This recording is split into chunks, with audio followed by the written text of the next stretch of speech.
Je voudrais vous raconter, mesdames et messieurs, une histoire assez cocasse qui est arrivée à Monsieur De Vos. Donc je vais devoir, pour le coup, encore une fois, mimer, car il s'agit d'un instrument de musique que De Vos a aimé faire partager à ses lecteurs, à savoir le clairon. Donc, j'imiterai le clairon, ne m'en voulez pas, hein, ça ne sera certainement pas aussi bien que Monsieur De Vos, mais toutefois, je vais vous conter son histoire. Donc il disait, entré sur scène, je vais vous faire une petite sonnerie. L'attaque! L'attaque! Laissez-moi attaquer, hein.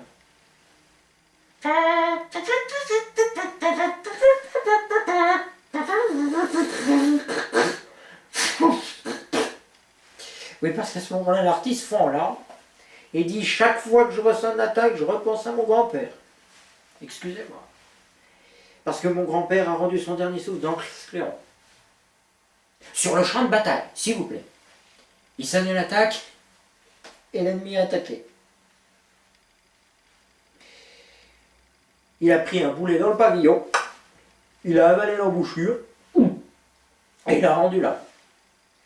Alors, lorsqu'on a rapporté son clairon à sa veuve, elle a dit « Mais quelle idée aussi d'aller faire de la musique dans un moment pareil !» Excusez-moi, mais elle n'a pas compris. Alors du coup, son père a repris le flambeau parce que son père a fait toute la guerre en tant que clairon. D'ailleurs, pour son père, la guerre, c'était une belle sonnerie. Il les a toutes faites. Il a sonné toutes les attaques de la guerre 14-18 et toutes les retraites de la guerre 39-40. Il est mort à la retraite d'une attaque dans son lit. Le destin. Attention, il ne faut pas se tromper de sonnerie, parce qu'il y a sonnerie et sonnerie. Là, il donne un exemple. Ouvrez le banc. Donc je vous le fais.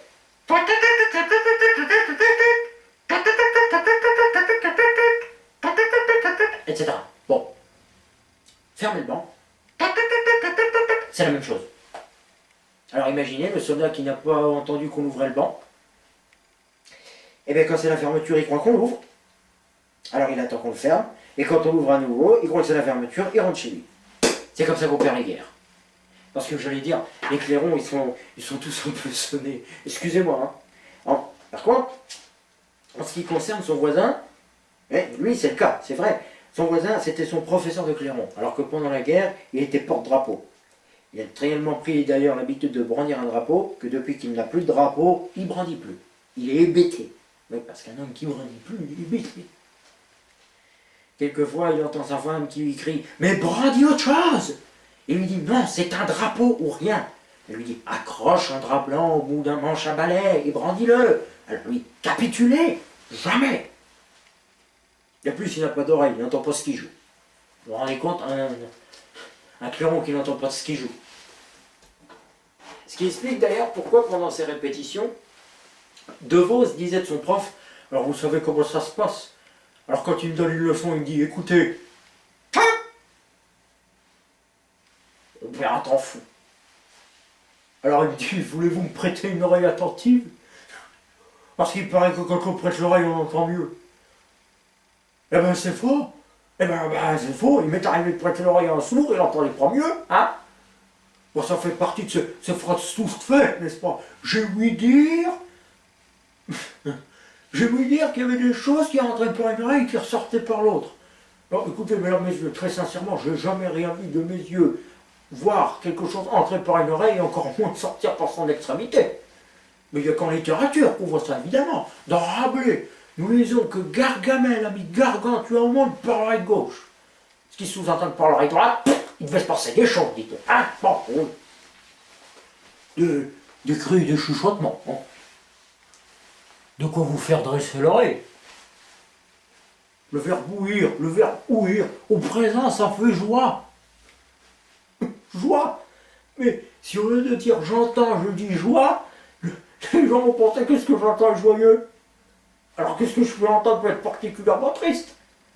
Et il faudrait préciser, n'est-ce pas, Dieu, que ce que joie est triste.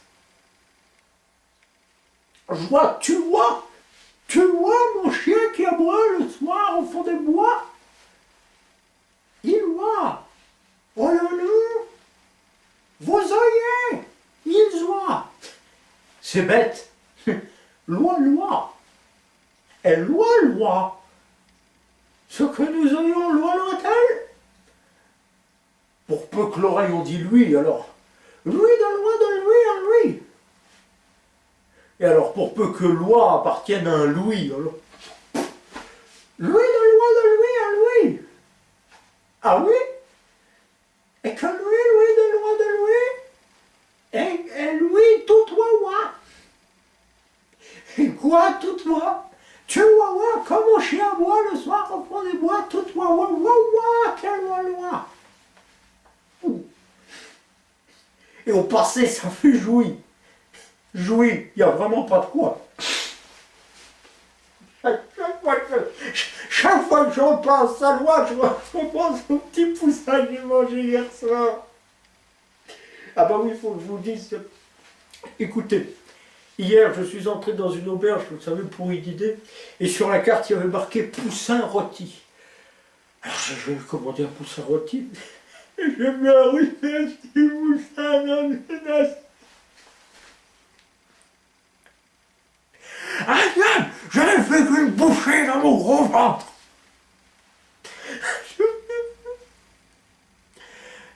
J'avais déjà vu un petit poussin. C'est mignon à croquer. Une petite poule jaune comme ça fait cuit. Il était même pas cuit. Et je l'ai mangé dans mon gros ventre. Ça aurait été une vieille poule encore, bon, une dure à cuire. Elle a vécu, elle a fait son temps, mais un petit poussin, il vient de naître et hop, dans le ventre du bâtiment. Oh, elle me faisait me faire cuire un œuf. Ça vaut bien mieux. Et bien parce que si on se faisait cuire un œuf, c'est comme si on envoyait un poussin se faire cuire. Et qu'est-ce qui fait l'œuf? C'est la poule. D'ailleurs, on ne sait encore pas, parce qu'il y a, comme tout le monde sait, il y a ce dilemme que chacun connaît. Ben, qu'est-ce qui fait l'œuf? C'est la poule. Bon, jusque-là, il n'y a rien à dire. Mais qu'est-ce qui fait la poule? C'est l'œuf. Voilà. La question est, qui a commencé? Est-ce l'œuf le père de la poule ou la poule la mère de l'œuf? Ça ne peut pas être les coqs ne pondent pas d'œufs. Encore qu'il n'y ait pas de coq sans œufs. Enfin, sans œufs, les poules. Sans œufs, les coqs. C'est les coqs. Comme il n'y a pas de coq sans ailes. Sans ailes, les poules. Ben oui. Ben, sans ailes, il n'y aurait plus ni coq, ni poule, ni poussin. Ça va tant mieux. J'aurais mangé autre chose. J'aurais mangé du veau. Un petit veau. Oh, le bœuf, encore pas bien vécu, mais un petit veau. J'avais une petite tête de veau à la vinaigrette. J'aurais mieux fait de manger un bœuf. Comme on dit, qui mange un œuf, mange un œuf.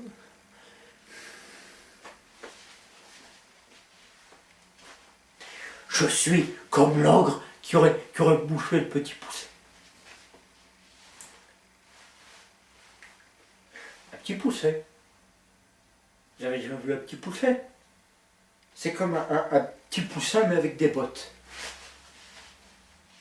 Là je délire encore. Hein. Parce que la digestion se fait mal, je vais délire. Parce qu'il faut dire ce petit poussin, il m'est resté sur le cœur. J'en ai fait dernièrement un cauchemar. J'ai rêvé, attendez,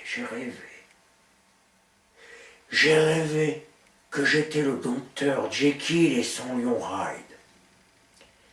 Ben, c'est-à-dire que j'entrais sur scène dans la peau du dompteur et je ressortais dans sa lion. Je vais vous conter la chose. Le dompteur Jekyll, des petits cheveux noirs gominés comme gros lion. Des petites moustaches noires comme ça. Il retire sa pelisse en peluche. Il revêt sa tunique jaune poussin.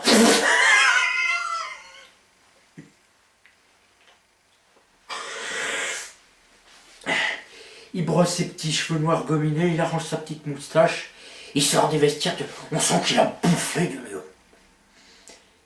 Il débarque en façon de chapiteau, il arrive sur scène devant le public. Mesdames et messieurs, vous êtes venus pour assister au repas du fauve, vous allez être servis. Faites entrer le lion Hyde, le lion Hyde. Crinière de lion, moustache de lion, peau de lion, tout en fauve, et on sent que ça fait longtemps qu'il n'a pas bouffé du dompteur. Dès que le lion il est dans la cage, il cherche à en sortir. Pantomime de lion qui cherche à sortir de la cage. Pantomime du dompteur qui cherche à y entrer. Pantomime du lion qui cherche à sortir de la cage. Pantomime du dompteur qui cherche à y entrer. Le lion trouve la sortie, ouvre la porte et le dompteur entre. Pantomime du dompteur qui va mettre sa tête dans la gueule du fauve.